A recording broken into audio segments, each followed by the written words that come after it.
It's your boy, T3, AfroTuck Nation. Time for our version of AfroTuck Nation's Reading Rainbow. So let's get started, let's get on, but most importantly, pull up, boom it.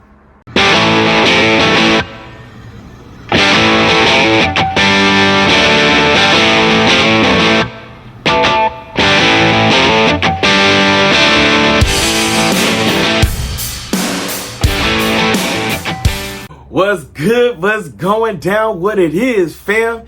It's your man's. Time to get down for that clown. It's good to hang out with my people once again. But before we do that, don't forget to like, subscribe, share, comment, talk to your boy so we can have all the discussions that we're going to talk about. I gave you a sneak preview of what we discussing today. Yes, absolute Batman. This joint right here is that sugar honey iced tea. What is this? Well, there's a new series that's just dropped. This is technically the first of the comic book series. There's a group of them. There's going to be Absolute Superman, Absolute Wonder Woman, Absolute Green Lantern, Absolute Flash. Those are the first portions of the series. There may be even an Absolute JSA, Justice League, Justice Society of America, for those that don't know what JSA is. So, what is this all about? What is this? Why is there a reboot? No, this is not a reboot. This is an Elseworld. Apparently a world that somehow Darkseid created in the infinite chaos of destruction that he usually does. If you don't know who Darkseid is, he is by far Superman's greatest enemy and Justice League's greatest rival. This man has omega beams that can destroy anything. Yet my man Batman was able to push him to the brink of his limits. If you don't know, now you know. We'll check that out and talk about that on a different day. But this is going to be an Elseworld, different storyline, technically all about a different version of the character. In this absolute Batman, Bruce Wayne is not a millionaire.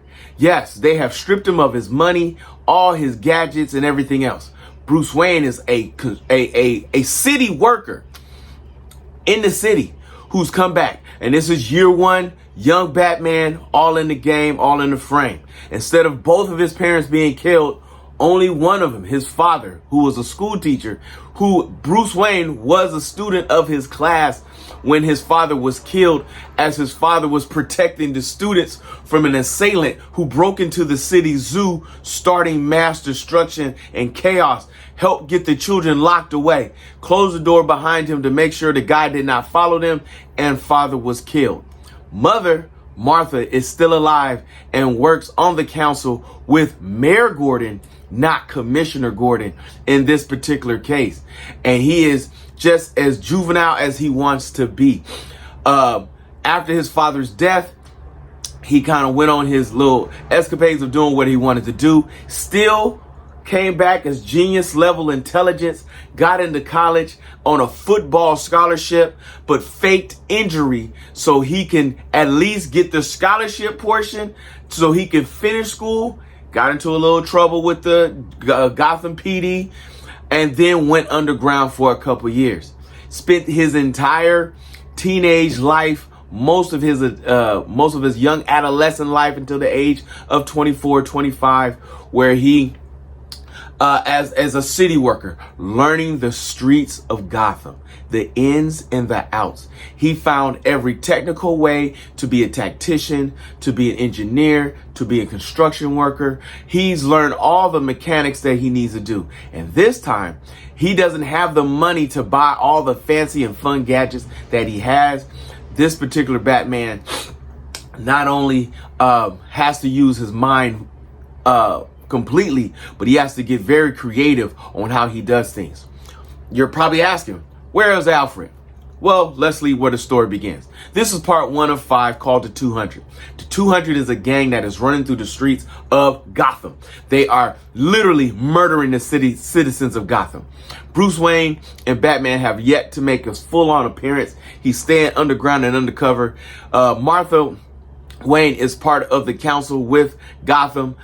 She is part of the head of the mayor's organization, just trying to keep things at peace, at bay.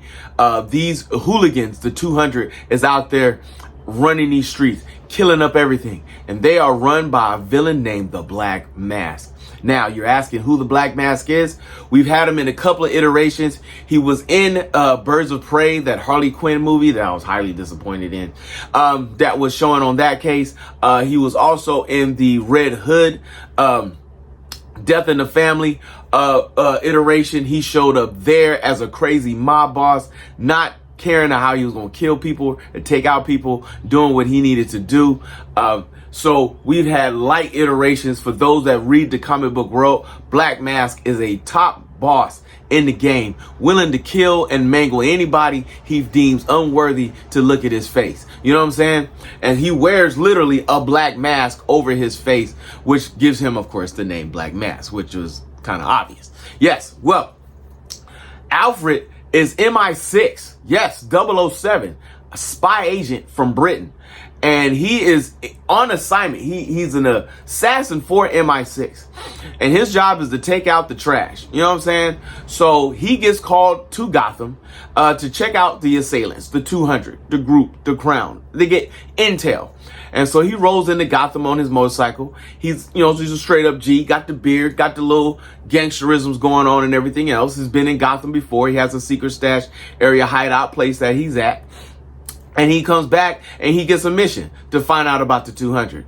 But on the other know-how, his assailants or the people that he works for knows there's a mysterious figure, a new player in the game, trying to figure out who he is. What is he about? What is he going to do? And if he comes in contact with him to take him out, which is already telling me the people that Alfred is working for might be under the influence of the Black Mask or a higher organization like the Court of Owls. So we are waiting to see how this all turns out, since this is only book 1 of 5, but of the series that's going to be coming out based on this absolute Batman series. So he goes into the game. He goes to try to figure out who this guy is. Then we meet young Bruce Wayne in a boxing gym, practicing, getting himself together, holding variations of combat styles, showing his brute vitality. This Batman is swole. This Batman is not the thin frame figure that we have known to learn to love. No, this Batman sitting on cock diesel. You know what I'm saying? He's sitting on Bane status. All of up, just huge guns out there. He is barbaric in every nature and manner of the way. Okay, so now we get to come across the 200. We know they have been killing random citizens throughout the city, chopping them up with machetes, people killing kids, killing old ladies, killing everybody, like the streets of Gotham. You come across a version of Killer Croc, but he is the owner of the gym and he carries reptiles everywhere he goes. So we're already slowly introducing the element of Batman and of Gotham City and of the different people that's out there in the game. Well, they're in town hall. The mayor is holding a conversation, trying to talk to the people, trying to discuss what is happening to the citizens of Gotham as the 200 are out there doing their things. And of course, the 200 makes an appearance and decides they are going to mangle and kill everybody. Now, at this time, Alfred is on a roof across. He is only able to observe. He is not allowed to intervene. Even though about the 200 is getting ready to mangle, twist, and turn everybody that's up in there, he is not allowed. He is only allowed to watch what is happening and come back and report. But there's one man, one citizen, one Gothamite who is not on those same strict orders. And this man decides to appear. And he is not only taking names and kicking butt, he is dropping elbows and all those toes on everybody that's in the game up in here.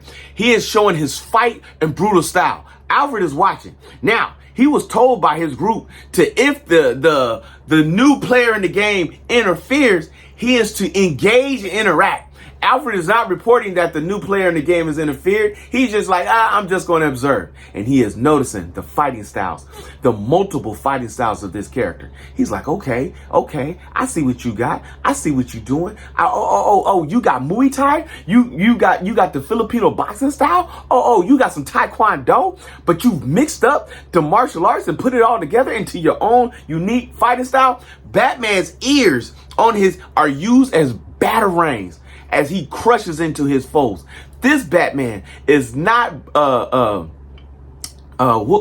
gangster Batman mentality where he's willing to kill, but he is getting real close to those arteries. You know what I'm saying? Like, he is brutal, literally brutal. Like, I'm gonna just let you bleed. You know what I'm saying? There comes a point to where a guy pulls out this knife and was like, or pulls out this axe and was like, yo, you need to either get out my way and let me do what I need to do, or I'm gonna come through you. Yo, Batman is like, cool, I'm ready for the challenge. Pulls out an axe of his own. Oh my Lanta, Batman with an axe. This man goes to attack. He chops off the man's hand. Not only chops it at a vital point to where he ain't gonna die, but he gonna feel it in the morning. You know what I'm saying? And then tells the man, there's a hospital like 2 blocks down the street, maybe. Or is it the other way? For some reason, I can't remember. You know what I'm saying? He is tearing these fools up and then commences to flex, and all the spikes come out of his suit. This boy is barbaric Viking style. He is about to go down on the get down. And he's like, who's next? And all of a sudden, these folks is like, yo, we out. So they get to running. So at this point, Alfred is like, if you were a true tactician, you would have set a trap for the people running away. And sure enough, Batman hits the button. So boom, so boom, so boom. All the explosions you can find. And he takes out the rest of the crew of the 200 to let them know there's a new man in town. You want to create chaos? Come create chaos with me. You know what I'm saying? What my man Joker said? You ever dance with the devil in the pale moonlight? You know what I'm saying? Yo, son. I'm trying to tell you. So then, of course, you know what I'm saying, the people that are talking to Alfred are like, what is happening? What is going on? He's like, I'm just observing. You know what I'm saying? Just seeing what's going on. And of course, Bruce Wayne, Batman, disappears into the night. He gets home. His mother's sitting on a stoop at one of their nice little apartments that they have in Gotham. And she's like, you've been having me wait up all night? He's like, oh, I'm sorry, Mom. I got caught up in things at work. You know what I'm saying? Like, yo, I was just chilling at the job. You know what I'm saying? Doing his thing. Well, he's also made his headquarters one of the empty abandoned buildings at the top of a tower somewhere. So Wayne Towers is not in effect because he ain't got no money. So he's using an abandoned building as his place to be. And just when they thought Alfred was going to sneak up on him and get him, Batman was like, nah, son. Took him out with his own gun, jumps out the window with Alfred's motorcycle, and disappears into the night. That's where we end this portion of Reading Rainbow. We are waiting for book 2. This is part 1 of 5. So there's a lot of introduction, a lot of twining that's going to go on. I am really excited for this ultimate universe. This absolute universe is going to be amazing. Wonder Woman, Superman are the next 2 books that are coming out. When those drop, I will be the first to tell you all about it. All right, y'all. Y'all know it's Friday night. Things get real. We party still. Yo, it's Friday night, folks. Movie night, trying to get on tonight. We don't know what we jumping in tonight. I know My Hero Academia was my last conversation. I'm hoping it's Transformers 1. We shall see, depending on what goes out, because Wild Robot is still out too as well. There are so many things for me to get down on and to get down. We will talk when we talk. I see you when I see you. But just remember, if you see your mans in the streets, hit him with the beats. Hit him with a jingle jangle, baby. Jingle jangle.